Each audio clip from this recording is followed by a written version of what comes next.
Hi everybody, welcome back to my channel.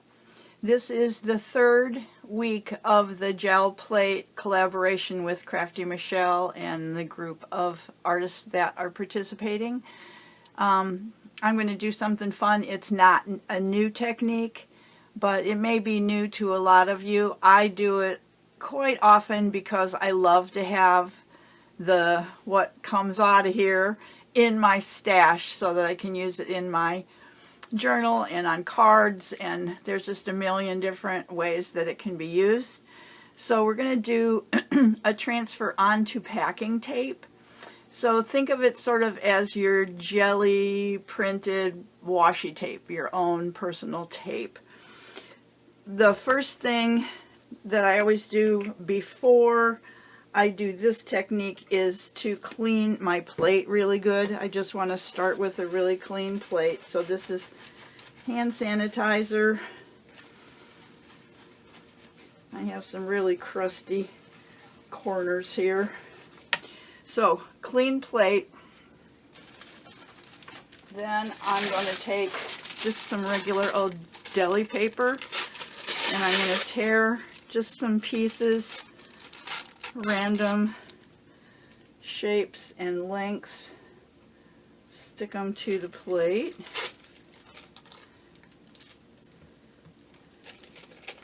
I kind of prefer the long, skinny, kind of pointy ones.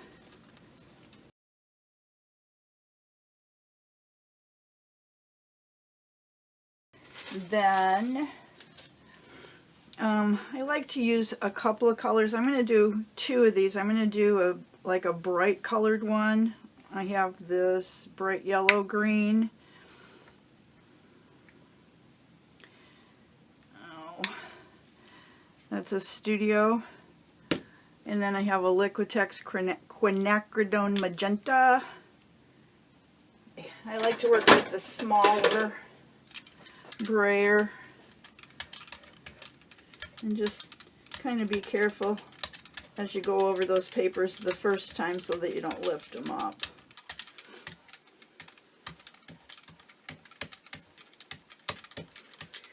You just want to get good coverage on this pass.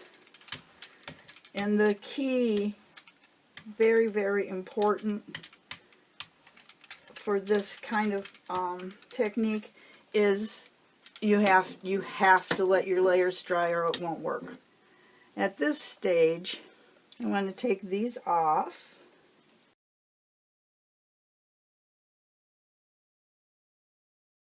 So there's that. Then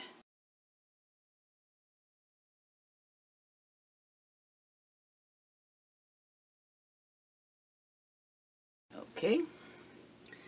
Then I have, this is really old, but you can find combing tools online. A lot of places carry them. I'm just going to do a few here and there, just to show you what all you can use. I mean, there's a lot of stuff that you can use. And, you know, me and my circles. I'm just going to make some circles.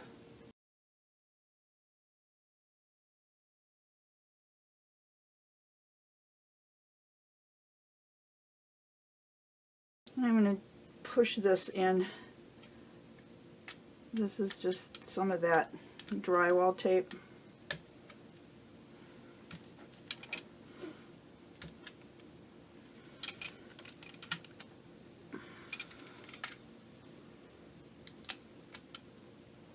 And I have this Tim Holtz stamp.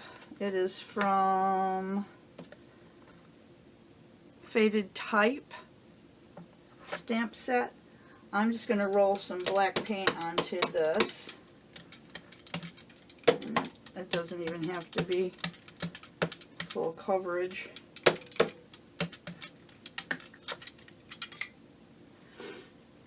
And I'm just going to randomly add some of this in there. A little more paint.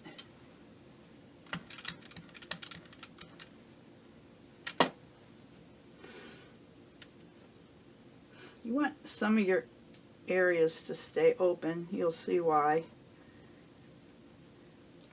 Now this needs to get completely dry. Like leave it, walk away, go get coffee. You want it to be really, really, really dry. So I'm going to sit this one aside to dry. Okay, set that other one aside to dry, and I'm going to do a second one on this 5.5 by 11 gel plate from Ranger. Change up my color scheme a bit. Tear some masking strips.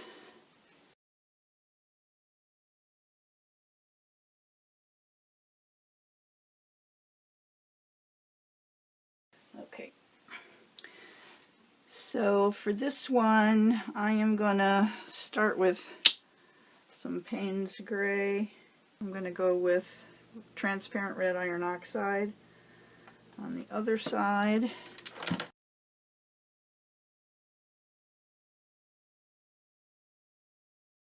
Okay, and then I have these foam alphabet type stamps from Tim Holtz, and I'm just going to randomly, just leaving it on the card, press some letters in there, numbers in there. Then, just for fun, I have the Professor from Tim Holtz. I'm gonna put him right in here. It'll be fun to see how he turns out. I have this kind of big, I'm not sure, I think it was when I used to make purses, it was like an insert for inside of the inside of a purse.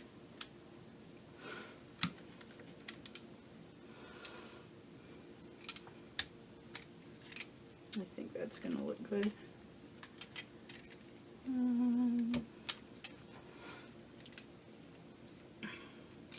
So much stuff to clean off when I'm done here. If you don't have one of these combing tools, you can always use a plastic fork. Just be careful, you don't want to use anything really sharp.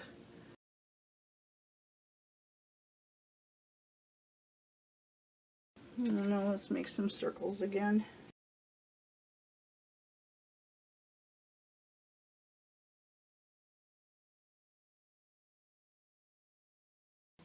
After the same stamp set, I'm going to use this one.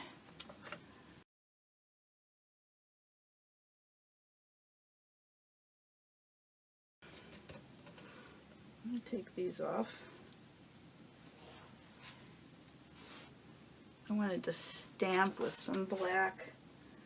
Let's go back to this one. I'm going to put some black paint on here. And we'll add some instead of subtracting.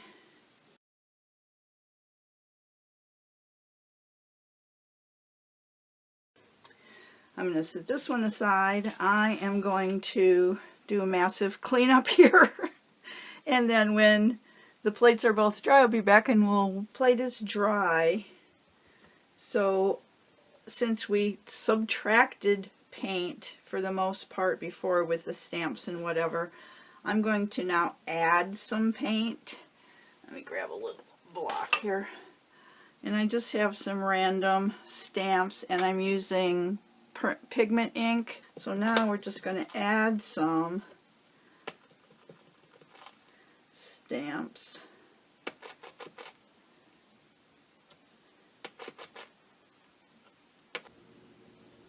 You don't want to completely cover these open spots. These little bubbles are fine, but we're going to do something at the very end that we'll use those open spots, so we don't want to cover them completely up. Let's see, the other thing you can do is you can use your Posca pens, because hey, acrylic ink, right? Posca, I think the Sharpies are acrylic. Oh, this one's oil. I wouldn't put oil on it. I think you can get the Sharpie markers in acrylics. Let's see if I can get this to, oh, it's writing. Let's see.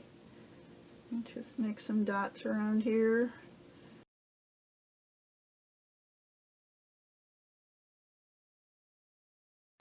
Just to give you an idea of what else you can use. So now that ink needs to dry really good. In between layers, you just need to make sure that your previous layer is really good and dry. So, I don't know, 10 minutes maybe. Then you can add some more. Wait 10 minutes, you can add some more. You can keep going until you're done. Once you're done with your layers, then wait the 20 minutes to 30 minutes for it to be really, really dry, because you don't want to go out to all the trouble of building up your layers and, you know, getting ready to make tape and then have it not pull well enough. So let me see if this other one should be dry. And as far as ink, you want to use pigment ink. Don't use dye-based inks, because they'll just run and it'll make a mess. Use your pigment inks that are going to dry down and stay where you put them. I'm going to try some red ink. I used red paint, I think, when I did this the last time.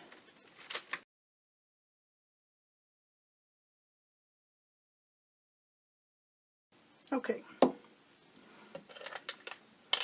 Alright, so now we'll wait 20 minutes and then I'll come back and we'll put the tape on. It's been about 20 minutes, so cross your fingers that that's been long enough. I'm just going to pull off some pieces of packing tape and line it up with the edge.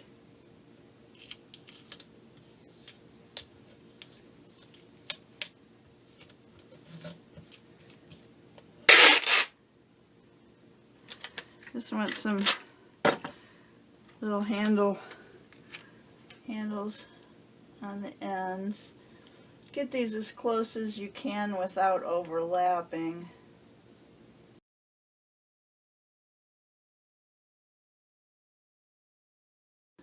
Basically just getting tape all over the whole thing. Now over here I just have a little bit left on the end, but I want to pull that up too, so I'll just have a skinnier tape. When I'm done I can cut that. Okay, then you're going to take a credit card. I have a catalyst wedge, something that you can press your tape down with so that it's burnished down really well. Very important that it's making excellent contact. You know how sometimes tape has those little bubbles in it? This will help push those out if they're there.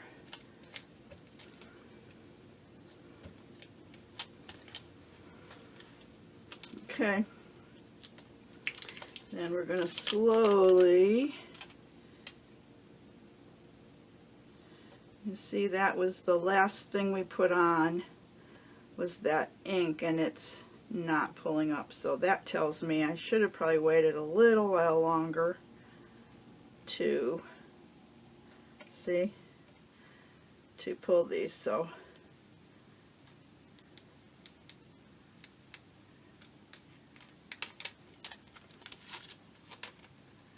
but that's pretty cool, huh? Now I'm going to just hang these off the edge here for a minute till I get them all pulled up. Just hanging them off the edge of my table. But this is so fun. You can cut this up into pieces, cut it into long thin strips. You can punch shapes out of it, whatever you want to do with it. Truly customized. Very cool. So now, let me get the plate out of my way, and I'm going to put a piece of music paper here, and I have a piece of foil that I crumpled up and then I smoothed it out with the catalyst wedge. You can use the shiny side. I kind of prefer the duller side. And then, remember those open spots I was talking about? Let's see, let me go here.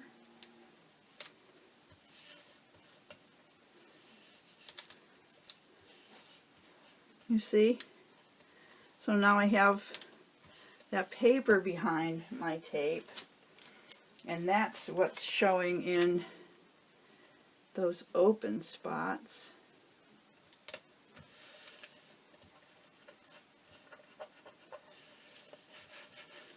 And the open spots are still sticky.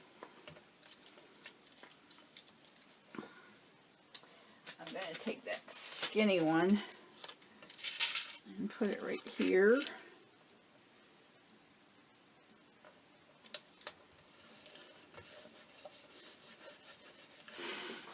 And then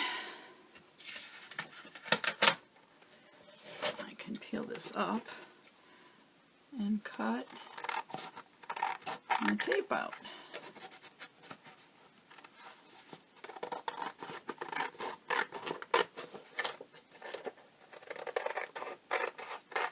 And the nice thing is, once it's on your paper, it makes it much easier to stick down in your journal. I don't want to keep it on this cardstock. I just put it on there so you could see it. Take that off.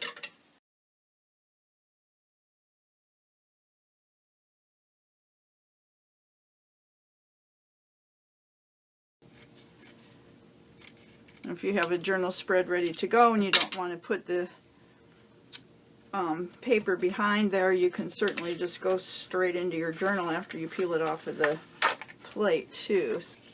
So I'm going to put some on this foil. Let's see, I'll just put it on there.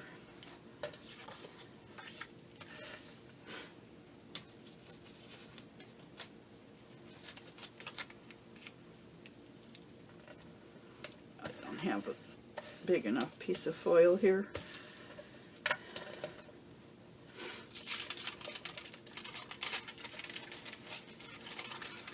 And of course that makes for a much flimsier tape. But maybe you want something that's thinner for whatever you're working on. So many options. I mean, you can put any kind of paper under these or no paper at all. I'm going to hold this up so you can see the foil behind there. Just kind of a cool shimmery look.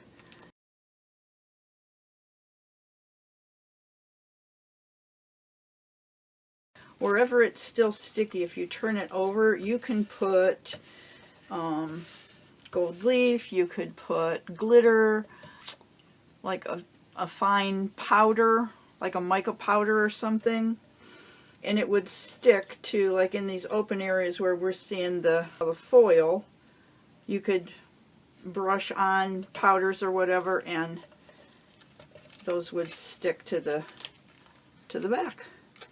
So let's lift this one.